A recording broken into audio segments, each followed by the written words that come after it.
What's up everyone? Welcome to the video. Today the topic of the video is programming.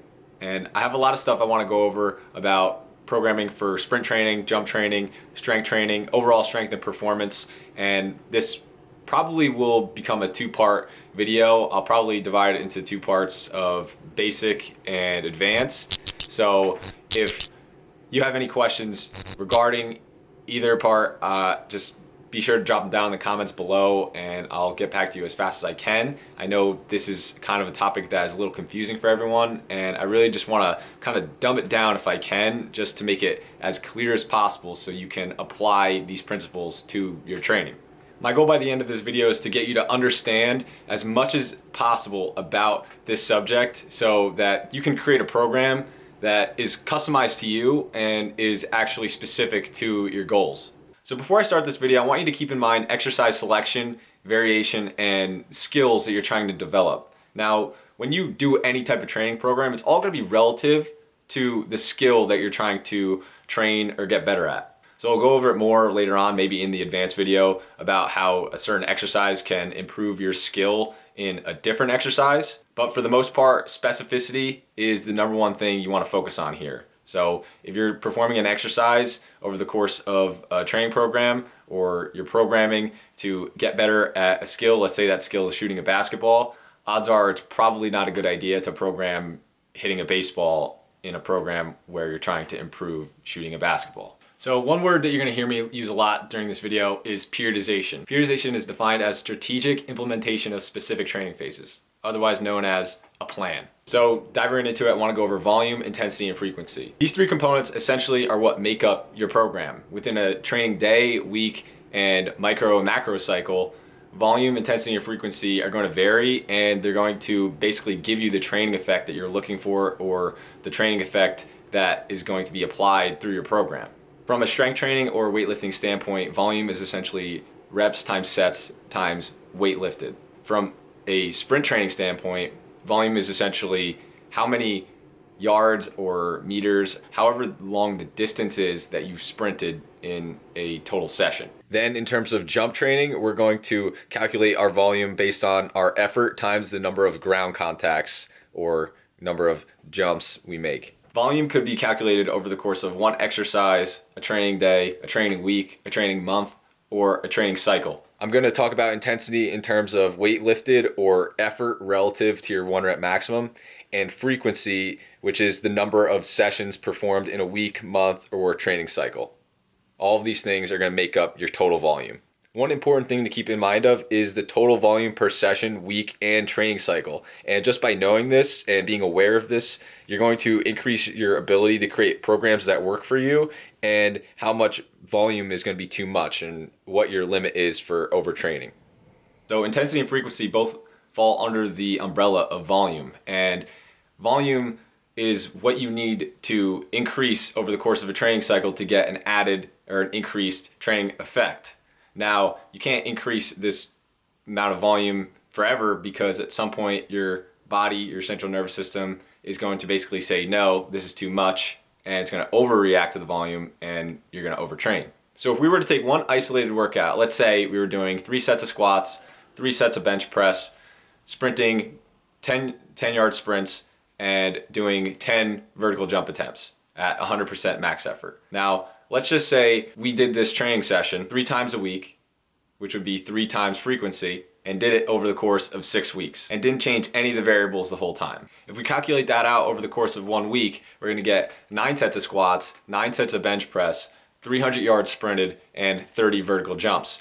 Then over the course of the entire 6 weeks, we're going to accumulate 54 sets of squats, 54 sets of bench press, 1,800 yards sprinted, and 180 vertical jumps, or 180 ground contacts. So you can see over the course of a 6-week period, if we performed this very simple workout 3 times a week, we'd accumulate a whole lot of volume. And this is the first type of thing I want to talk about, is the fitness fatigue model, or the fitness fatigue effect. Essentially what's happening here is, over the course of time, volume accumulates and it affects your performance. And what happens over the course of the 6 weeks is basically you get tired, your body fatigues, and your fatigue masks your performance. So your performance is going to see somewhat of a drop off because of the amount of volume you've accumulated. This is what's called the fitness fatigue model or the fitness fatigue effect. So if fatigue is going to mask our fitness or it's going to impede our performance, what should we do at this point?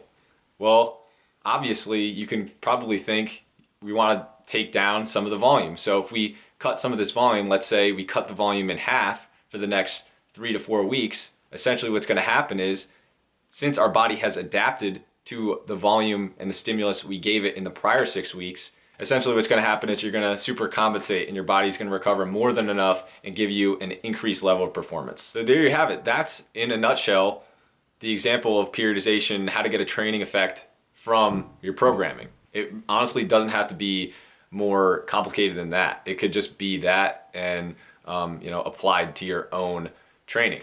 It's a good place to start, in my opinion. Now that we have this example in our head, essentially what I want to go over is different types of periodization. So the first type of periodization, and the simplest form of it, is linear progression or linear periodization. The main difference between linear progression and linear periodization is that in linear progression, over time, you're able to improve performance without a reduction in volume.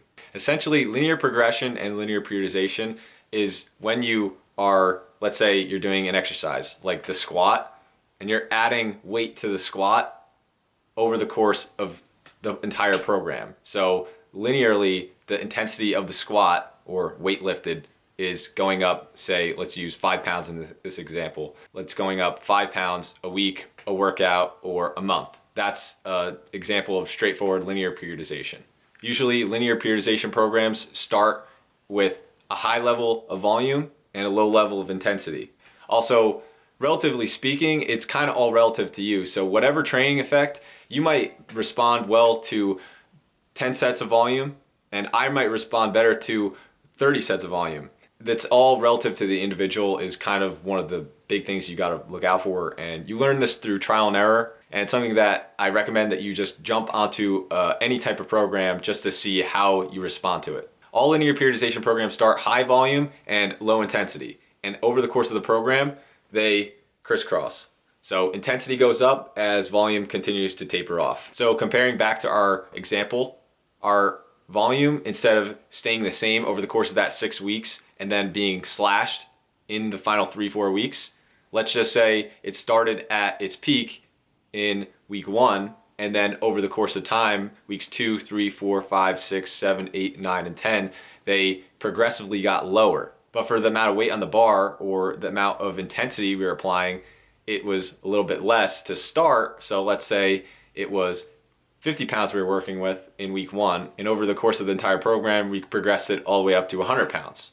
So if we draw a graph here, we're gonna have basically 2 straight lines just moving in opposite directions. Now, going back to our example program, if you look at the program, you could see that it's separated into 2 blocks. The first 6 weeks being the accumulation phase, or the phase where we load the volume, and the last 3 to 4 weeks where we deload the volume, or the realization or intensification phase. You might see a bunch of different names for a lot of these different phases, or a lot of these terms kind of used interchangeably, and essentially they kind of all mean the same thing. Essentially, with every program, what you're doing is you're loading volume and you're loading intensity and then decreasing volume to get some recovery and an increased training effect. So if you look at our example program, we also have an example of block periodization. The first 6 weeks of this program are an accumulation phase, and the last 3 to 4 weeks are the realization or the deload or the peaking phase. So basically what block periodization is, in a nutshell, is taking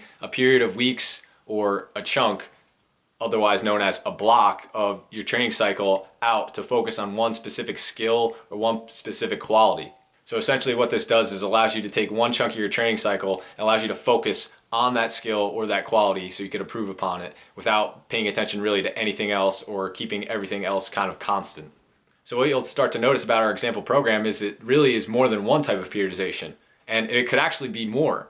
So the next type of periodization is actually undulating periodization. And essentially what this means is just waving in the reps, the sets, the intensity throughout the course of a training week or the training cycle. So for example, we used 3 sets of squat per training day. If we were to use 3 sets on Monday and say 4 sets on Tuesday, and this could be varied with reps as well, where you would do 3 sets of 10, say on Monday, and 4 sets of 5 on Tuesday or Wednesday. You would have an undulating periodization plan. Obviously, you could drag this out over the course of the entire length of the program and apply the same means that you would to a linear periodization program to an undulating periodization program. So last thing I want to cover in this part one of the video is the peaking phase or the taper. And a lot of people talk about this kind of interchangeably, peaking, tapering off.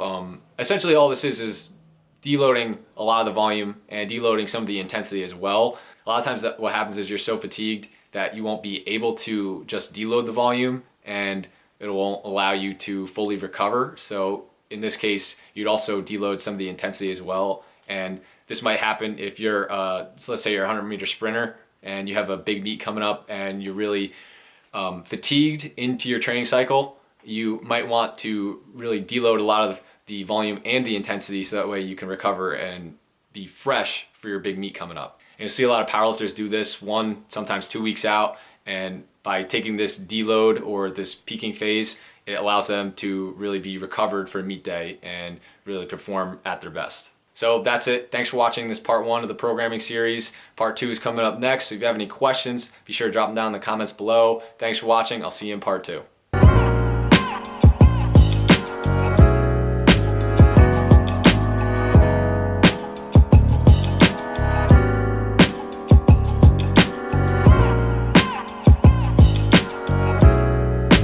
Training cycle to focus on one Pacific. I almost said Pacific.